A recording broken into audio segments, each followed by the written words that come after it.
Hello बच्चों mathematics के इस लेक्चर में भी आपका स्वागत है। 12th क्लास के लेक्चर नंबर 14 चैप्टर नंबर 7 में आज हम फर्दर डिस्कस करेंगे एक्सरसाइज 7.6 को। तो 1 से 15 तक के क्वेश्चन मैंने आपको प्रीवियस लेक्चर में करने के लिए दिए थे। आज के इस लेक्चर में हम लोग आगे कंटिन्यू करेंगे बच्चों। तो इसके बाद आपने एक फॉर्मूला याद रखना है इसी एक्सरसाइज में। वो फॉर्मूला क्या कहता है कि अगर आपके पास इंटीग्रेशन करना है, लिखा हो e की पावर x, साथ में लिखा हो ब्रैकेट के अंदर फंक्शन और प्लस में फंक्शन का डेरिवेटिव लिखा हो, तो उसका इंटीग्रेशन क्या होता है। अगर बाहर e की पावर x हो, एक्सपोनेंशियल हो बाहर, ठीक है, अंदर फंक्शन प्लस में पड़ा हो फंक्शन का डेरिवेटिव, तो आंसर होता है e की पावर x और साथ में फंक्शन प्लस c। ठीक है, आंसर क्या होता है e की पावर x साथ में फंक्शन प्लस c। इसके साथ सिर्फ फंक्शन आ जाता है। दोबारा फिर सुनो बच्चों, अगर आपने नहीं सुना, अगर e की पावर x लिखा हुआ है, साथ में ब्रैकेट के अंदर फंक्शन प्लस फंक्शन का डेरिवेटिव पड़ा हुआ है, तो आपका आंसर क्या होता है इंटीग्रेशन का, e की पावर x के साथ ना फंक्शन आ जाता है। तो बड़ा इंपॉर्टेंट है ये। क्वेश्चन नंबर 16 देखो ज़रा बच्चों, साथ में ex के क्या पड़ा हुआ है, sine x plus cos x। और बच्चों साइन का डेरिवेटिव क्या होता है, देखो ये e की पावर x है, ये आपका फंक्शन पड़ा हुआ है, प्लस ये आपके फंक्शन का डेरिवेटिव है। साइन का डेरिवेटिव क्या होता है, कोस x होता है, तो प्लस में उसका डेरिवेटिव पड़ा हुआ है, तो इसका आंसर क्या आएगा, e की power x sine x plus c। तो इस तरीके से इसका आंसर आ जाएगा। ठीक है, उम्मीद है आपको ये बड़ा इजी लगा होगा, बड़ा ही इजी है। ठीक है, बहुत इजी आसान है।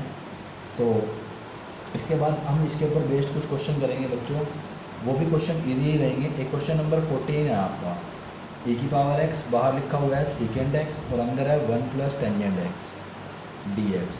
तो इस सीकेंड x को आप अंदर मल्टीप्लाई कर सकते हो, क्योंकि बाहर तो आपको e की पावर x ही चाहिए अकेला। तो ये आ जाएगा सीकेंड x plus सीकेंड x tan x। अब एक बात बताओ बच्चों, सीकेंड x का डेरिवेटिव क्या होता है, सीकेंड x tan x। तो ये फंक्शन है आपका यहाँ पे, और साथ में फंक्शन का डेरिवेटिव पड़ा हुआ है ब्रैकेट के अंदर, बाहर e की पावर x है। तो आपका आंसर क्या आता है, e की पावर x और साथ में आपका जाता है फंक्शन प्लस c। तो ये आपका आंसर है। उम्मीद है बच्चों आपको ये फॉर्मूला अच्छे समझ में आ गया, साथ में दोनों आपको एग्जाम्पल, बेसिक एग्जाम्पल भी समझ में आ चुके हैं। ठीक है, अगर आपको इतना समझ में आ गया है तो इसके बाद हम कुछ अच्छे क्वेश्चन डिस्कस करना स्टार्ट करेंगे। तो जो अच्छे क्वेश्चन हैं हमारे, उनके अंदर हमारा सबसे पहला क्वेश्चन यही है हमारा, क्वेश्चन नंबर 17। क्वेश्चन नंबर अब मैं जो आपको बताऊंगा वो आपने प्रॉपर फॉलो करना है। ये आपके पास लिखा हुआ है इस तरीके से। ठीक है, जब भी आपके पास e की पावर x आया हुआ है ऊपर, और आपको ये गिवन है x अपॉन में 1 प्लस एक्स का नीचे होल स्क्वायर है, तो ऊपर भी आपने सेम क्वांटिटी को फॉर्म करना है, सेम क्वांटिटी बनानी है।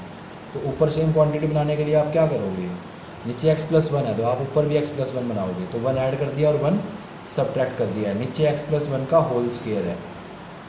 फिर जो आपने बनाया है ना नीचे, ऊपर सेम बनाया है, उसके नीचे नीचे वाले को सेपरेट कर दो, डिनोमिनेटर को बाकी के नीचे भी सेपरेट कर दो। इस तरीके से आपने सिर्फ डिनोमिनेटर को सेपरेट करना है। जब इसके नीचे सेपरेट करोगे तो एक पावर आपकी कट जाएगी, ठीक है, और जब इसके नीचे लिखोगे तो ये आएगा x प्लस 1 का होल स्क्वायर dx। अब एक बात बताना बच्चों, ये आपका फंक्शन है, ठीक है, इस फंक्शन का डेरिवेटिव क्या साथ में पड़ा हुआ है, 1 अपॉन में x का डेरिवेटिव क्या होता है, कहीं पे अगर आपको पता हो तो 1 अपॉन x का डेरिवेटिव होता है, नीचे से एक पावर ऊपर आती है माइनस के साथ और नीचे एक पावर बढ़ जाती है, तो इस फंक्शन का ये डेरिवेटिव होता है माइनस 1 अपॉन में एक्स स्क्वायर। तो इसका डेरिवेटिव क्या है, 1 अपॉन माइनस 1 अपॉन में एक्स स्क्वायर, एक्स प्लस 1 का होल स्क्वायर। 1 अपॉन में x होता है तो उसका डेरिवेटिव होता है माइनस 1 अपॉन में एक्स स्क्वायर। अगर 1 अपॉन में x प्लस 1 है तो उसका डेरिवेटिव होगा माइनस 1 अपॉन में एक्स प्लस 1 का होल स्क्वायर। ठीक है, तो ये e की पावर x बाहर, ये आपका फंक्शन, और प्लस में आपका डेरिवेटिव पड़ा हुआ है। कई बच्चे कहेंगे सर प्लस में कहाँ पड़ा हुआ है डेरिवेटिव, तो उन बच्चों को मैं बता देना चाहता हूँ कि यहाँ प्लस लगा लो, और डेरिवेटिव वाले में ना पूरा डेरिवेटिव ये है, इसका डेरिवेटिव ये होता है माइनस के साथ, बीच में तो प्लस ही है। ठीक है, तो ये समझने वाली बात है, क्योंकि इसका डेरिवेटिव में ही माइनस होता है, तो फंक्शन प्लस में उसका डेरिवेटिव पड़ा है, बाहर e की पावर x। तो आपका आंसर क्या आता है, e की पावर x इंटू में फंक्शन, जो आपका आ जाएगा प्लस c भी आता है साथ में, जो आपका आ जाएगा e की पावर x और यहाँ पे x प्लस 1 प्लस c। ठीक है, तो उम्मीद है आपको ये चीज़ समझ में आ गई है। अगर कोई भी डाउट, कोई भी प्रॉब्लम है तो आप कंफर्म कर सकते हो, ठीक है, पूछ सकते हो मेरे से बार बार। क्वेश्चन नंबर 17 आपका हो चुका है। इसके बाद आपके पास आता है क्वेश्चन नंबर 18। ये भी बड़ा इंपॉर्टेंट है, इस टाइप के क्वेश्चन बहुत इंपॉर्टेंट है एग्जामिनेशन पॉइंट ऑफ व्यू से। तो इसके अंदर आपने करना क्या है बच्चों, क्वेश्चन नंबर 18 में जो पेज नंबर 328 के ऊपर है, 328 के ऊपर है, इसमें आपको ए की पावर एक्स दे रखा है और अंदर दे रखा है 1 प्लस साइन एक्स, अपॉन में दे रखा है 1 प्लस कोस एक्स, और यहाँ लिखा हुआ है डी एक्स। तो आपने कुछ नहीं करना, बड़े सिंपल से फॉर्मूले अप्लाई करने हैं। सबसे पहले आपने ऊपर साइन एक्स का फॉर्मूला अप्लाई करना है, हाफ एंगल वाला, वो होता है साइन एक्स कोस एक्स, ठीक है। फिर नीचे फॉर्मूला अप्लाई करना है, मैंने आपको कुछ फॉर्मूले लिखवाए थे। 1 प्लस कोस एक्स का फॉर्मूला होता है 2 कोस स्केयर एक्स बाई 2, ठीक है। साइन एक्स का होएगा 2 sine x by 2 cos x by 2, half angle फॉर्मूले हैं ये, ठीक है। हाफ एंगल फॉर्मूले आपने लगा दिए, एंगल का हाफ कर देते हैं फॉर्मूले, एंगल का क्या कर देते हैं हाफ। प्लस है तो यहाँ पे कोस आता था, माइनस होता था तो यहाँ पे साइन आता रहा अपोन में। इसके बाद आपने अपोन वाली क्वांटिटी को दोनों के नीचे सेपरेट कर देना है, तो ये आ जाएगा 1 अपोन में 2 कोस स्केयर एक्स बाई 2, और ये आ जाएगा आपका 2 sine x by 2 cos x by 2 upon में 2 कोस स्केयर एक्स बाई 2, ठीक है। इसके बाद आप करोगे क्या, इसके बाद फर्दर ये ए की पावर एक्स है, ये आपका आ गया 1 अपोन में कोस को आप लिखते हो सीकेंड स्केयर एक्स, और अपोन में 2 है, 2 से 2 कटा है, यहाँ पे कोस से एक पावर कट गई, साइन बाई कोस को आप लिखते हो टेंजेंट एक्स बाई 2, आपका एंगल था। अब देखो आपका फंक्शन ये है टेंजेंट एक्स बाई 2, उसका डेरिवेटिव क्या होगा, टेंजेंट का डेरिवेटिव सीकेंड स्केयर एक्स बाई 2, और फिर एक्स बाई 2 का डेरिवेटिव 1 बाई 2, तो ये आपका फंक्शन है, प्लस ये आपका साथ में डेरिवेटिव पड़ा हुआ है ब्रैकेट के अंदर, और बाहर e की पावर x है। तो जब भी ऐसा होता है तो आपका आंसर क्या आता है, उस केस में e की power x into function plus c, तो इस केस में आपका ये आंसर है। उम्मीद है आपको ये चीज़ समझ में आ गई है। इसके बाद क्वेश्चन नंबर जो 19 है वो बिल्कुल ईजी है, डायरेक्ट है, बिल्कुल बेसिक सा क्वेश्चन है। क्वेश्चन नंबर 19, उसमें लिखा हुआ है e की पावर x 1 बाई एक्स का स्केयर dx, तो ये e की पावर x ये फंक्शन, और साथ में उसका डेरिवेटिव है प्लस के साथ। कई बच्चों को लगता है प्लस के साथ नहीं है, तो बच्चों ये प्लस डाल लेना यहाँ पे, और -1 बाई एक्स स्केयर को सेपरेट कर देना, तो ये फंक्शन प्लस में उसका डेरिवेटिव, बाहर e की पावर x, तो आंसर आ जाता है इसका e की power x into function plus c, ठीक है, यानी e की power x upon x plus c। इसके बाद आपका क्वेश्चन नंबर 20 है। इस टाइप के क्वेश्चन में ये लास्ट क्वेश्चन है बच्चों, क्वेश्चन नंबर 20,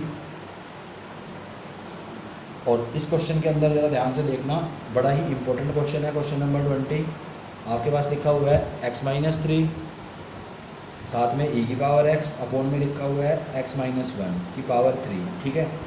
तो इस टाइप के क्वेश्चन में आपने क्या करना है, e की पावर x को लिखा रहने दो, ऊपर आपने नीचे वाली क्वांटिटी सेम बनानी है, तो x-1 अलग कर लिया और -2 अलग कर लिया आपने, ठीक है। और नीचे क्या पड़ा हुआ है, इसके नीचे पड़ा हुआ है आपका x-1 का क्यूब और dx, ये आपके पास आ गया। जो आपने सेपरेट किया है उसके नीचे डिनोमिनेटर को अलग करा दो, तो ये बनेगा, एक पावर कम हो जाएगी, माइनस इसके नीचे डिनोमिनेटर को अलग से सेपरेट करा दो, ठीक है, तो ये आपके पास बचेगा। तो ये आपका फंक्शन है, साथ में आपके फंक्शन का डेरिवेटिव पड़ा हुआ है। इसका डेरिवेटिव क्या बनेगा, 2 पावर ऊपर जाएगी नेगेटिव के साथ, और नीचे एक पावर इंक्रीज हो जाएगी, ठीक है। तो 2 पावर ऊपर नेगेटिव के साथ जाएगी तो -2 बना, और नीचे एक पावर इंक्रीज हुई तो x-1 का क्यूब बना, तो ये फंक्शन साथ में उसका डेरिवेटिव, तो आंसर आ गया e की पावर x इंटू 1 अपोन में x-1 का स्केयर प्लस c, तो आपका आंसर है e की पावर x x-1 का स्केयर प्लस c। उम्मीद है आपको बातें सारी समझ में आ रही हैं, कोई इसमें प्रॉब्लम आपको नहीं आ रही। तो अगर यहाँ तक आपका क्लियर है, अगर यहाँ तक आपको कोई प्रॉब्लम नहीं है, तो बच्चों उसके बाद इसके अंदर ना कुछ एक क्वेश्चन और बचते हैं जो आपके इन दोनों के ऊपर डिपेंड नहीं करते, वो डिफरेंट टाइप के क्वेश्चन हैं। एक क्वेश्चन आपका इन्वर्स वाला भी बचता है, वो क्वेश्चन आपका 22। तो पहले क्वेश्चन नंबर 22 को डिस्कस करेंगे, ठीक है। क्वेश्चन नंबर 22 डिस्कस करेंगे।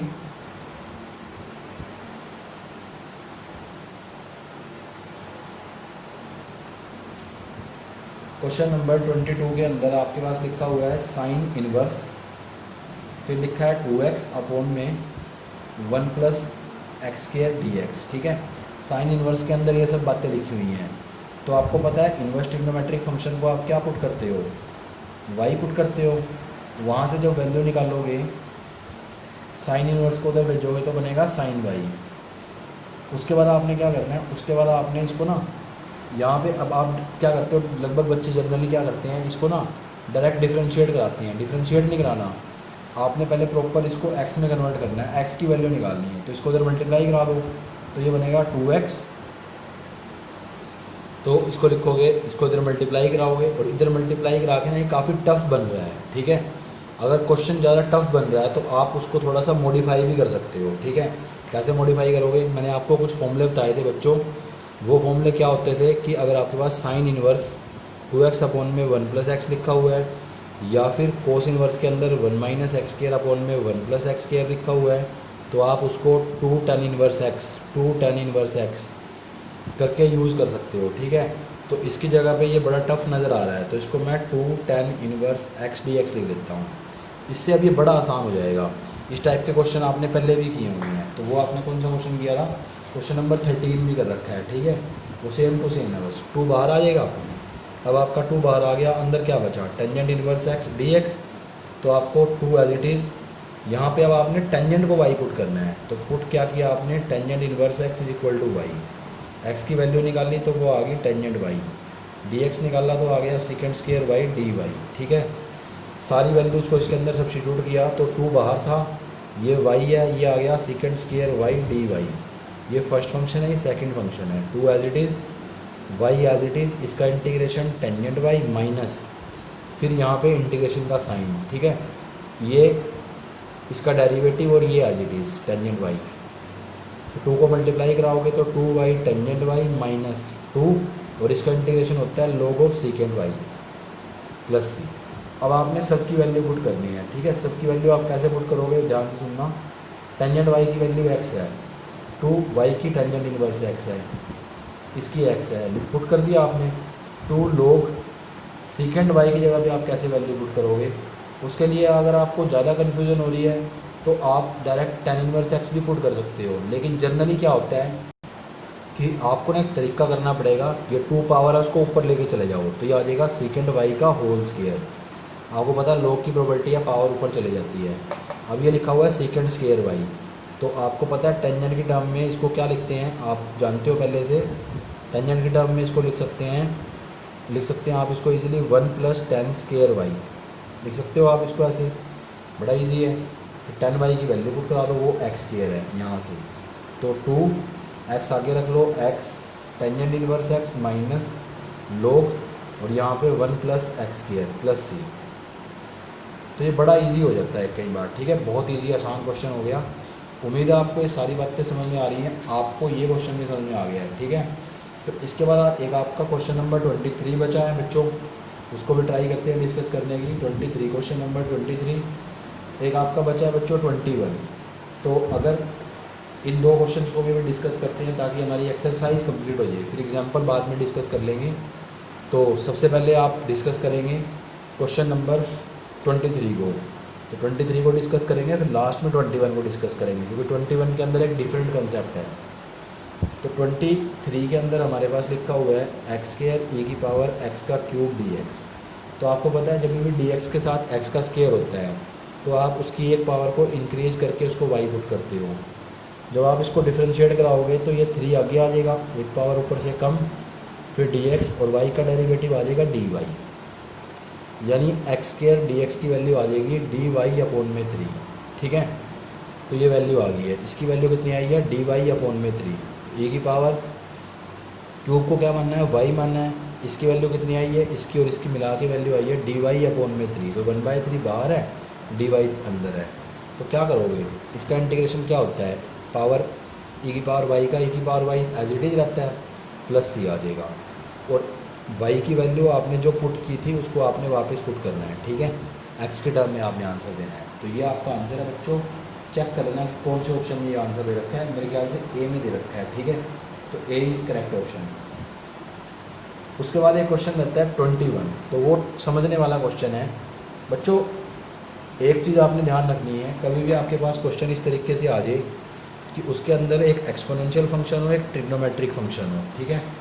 तो आपने आईलेट तो लगाना है, इसमें तो कोई आईलेट वाला रूल तो लगेगा ही लगेगा। ट्रिग्नोमेट्री को फर्स्ट फंक्शन आप मानोगे, एक्सपोनेंशियल को सेकंड मानोगे, लेकिन वो वाला क्वेश्चन आपने आई लिख के करना है, पूरे के पूरे क्वेश्चन को आई मान के करना है। क्यों, उसका रीज़न आपको थोड़ी देर में पता चलेगा क्वेश्चन करते टाइम। मैं क्या कह रहा हूँ, मैंने कहा है ट्रिग्नोमेट्रिक फंक्शन, और एक्सपोनेंशियल फंक्शन अगर इकट्ठे आ जाते हैं तो आप उसको आई मान के ट्रीट करोगे, ठीक है। आई मान के आप प्रोसीड करोगे क्वेश्चन को। आई ये लिखा हुआ है, I is equal to first function as it is रहता है इंटीग्रेशन बाय पार्ट में, इसका इंटीग्रेशन हो जाता है तो इसका इंटीग्रेशन होगा e की पावर 2x अपॉन में 2 बिकॉज ऑफ फॉर्मूला नंबर 2, ठीक है। फिर माइनस इंटीग्रेशन का साइन, साइन का डेरिवेटिव बच्चों वो क्या बनेगा cos x, और इसका इंटीग्रेशन वो यहाँ पे एज इट इज रखा जाएगा तो e की पावर 2x अपॉन में 2 था तो 1/2 करके मैंने बाहर ले लिया dx। तो उम्मीद है ये बात आपको समझ में आ गई है। यहाँ पे साइन का डेरिवेटिव किया था, कई बच्चे यहाँ पे माइनस लगा देते हैं, वो गलत है। अब बच्चों फिर से वही चीज़ आ गई है। अब अगर मैं इसको आई नहीं मानता तो ये तो रिपीट होता रहता, एक बार और बाई पार्ट लगाता, फिर कोस का साइन आ जाता, फिर साइन का कोस चलता रहता, कभी ख़त्म नहीं होता। तो इस टाइप के क्वेश्चन में आपने आई मान के करना है और बाई पार्ट आपने 2 बार लगाना है, एक बार और बाई पार्ट लगाओ तो ये sine X as it is e की power 2x as it is upon में 2 एज इट इज़ माइनस 1/2। यहाँ पे आप फिर से बाई पार्ट लगाओ, कोस एक्स फर्स्ट फंक्शन है एज इट इज़, ये आपका सेकंड फंक्शन है, इसका इंटीग्रेशन e की पावर 2x अपॉन में 2, फिर माइनस का साइन, कोस का डेरिवेटिव होता है बच्चों माइनस साइन एक्स, तो ये आ जाएगा प्लस साइन एक्स, और इसका इंटीग्रेशन यहाँ पे आता है एज इट इज़ अपॉन में 2 है और dx है, ठीक है। इसको थोड़ा सा सोल्व करते हैं, ये आ गया साइन एक्स e की पावर 2x अपॉन में 2, 1/2 से अंदर मल्टीप्लाई कराओगे तो e की power 2x cos X upon में 4, माइनस प्लस माइनस माइनस 2 × 2 4, तो ये 1/4 बन गया आपका। और ये इंटीग्रेशन है जो आपका साइन एक्स e की पावर 2x dx, ये आपका किसके बराबर है, ये तो आपके i के ही बराबर है। तो आप इसको नेक्स्ट स्टेप में क्या लिख लेना, i लिख लेना, आपने नेक्स्ट स्टेप में लिखना, मैं इसी स्टेप में लिख रहा हूँ, ठीक है। तो ये बन गया आपका i/4। अब i इस साइड है और i/4 उस साइड है, तो इसको इधर लेके आ जाओ, इधर लेके आओगे तो आएगा i + i/4 is equal to this, यानी साइन एक्स e की power 2x cos X upon में 4, यहाँ पे 2 एलसीएम वगैरह लोगे तो ये आपके पास आ जाएगा इस साइड में 5i/4, और इस साइड ये चीज़ सेम रहेगी, तो इसको मैं लिख नहीं रहा, एज इट इज छोड़ रहा हूँ, आप पे ऊपर छोड़ रहा हूँ। इस पूरी चीज़ को आपने यहाँ लिख देना ब्रैकेट के अंदर। फिर i की वैल्यू क्या आएगी, 4 ऊपर जाएगा मल्टीप्लाई और 5 डिवाइड होगा, और ये वाली चीज़ एज इट इज़ रहेगी। तो ये आपका आंसर बनेगा लास्ट में, ठीक है। आंसर के लास्ट में आप +c भी लगा देना। तो उम्मीद है आपको ये क्वेश्चन भी समझ में आ गया है कि किस तरीके से आपने प्रोसीड करना है। आईलेट वाले क्वेश्चन बाय पार्ट को आपने फर्स्ट और सेकंड फंक्शन को मान के तो चलना है, लेकिन एक्सपोनेंशियल और ट्रिग्नोमेट्रिक अगर इकट्ठे आए हुए हैं तो आपने आई मान के क्वेश्चन को करना है और 2 बार इंटीग्रेशन बाय पार्ट लगाना है, ठीक है। उम्मीद है आपको सारी बातें समझ में आ गई हैं। आपने पूरी कंप्लीट एक्सरसाइज 7.6 को पूरा कंप्लीट कर लेना है, ठीक है। एग्जाम्पल आपसे जो हो सकते हैं वो है एग्जाम्पल नंबर 21 और एग्जाम्पल नंबर 20, एग्जाम्पल नंबर 19, 18 और एग्जाम्पल नंबर 17 कर लेना, 18 छोड़ देना। एग्जाम्पल नंबर 18 और 22 में बाद में कराऊंगा आपको, 18वां और 22वां, ये दोनों एग्जाम्पल अभी छोड़ देना, इनको बाद में डिस्कस करेंगे, ठीक है। ये 2 एग्जाम्पल आपने छोड़ने हैं, बाकी आपने सारा करना है। ये एग्जाम्पल्स हैं और ये एक्सरसाइज है। तो उम्मीद है बच्चों आपको सब अच्छे से समझ में आ गया है। इस वीडियो को देखने के लिए आपका बहुत बहुत धन्यवाद बच्चों, thank you, thanks a lot. Indefinite में सिर्फ हमारी 7.3 एक्सरसाइज बचती है, बाकी मिसलेनियस रह गई है। उसके अंदर भी इंडेफिनिट के क्वेश्चन भी हैं, डेफिनेट के क्वेश्चन भी हैं। तो इंडेफिनिट में हमारी मेनली एक्सरसाइज 7.3 बचती है, उसको मैं 2 या 1 लेक्चर में कंप्लीट कराने की कोशिश करूँगा। बच्चों वीडियो को देखने के लिए आपका बहुत बहुत धन्यवाद, thank you, thanks a lot.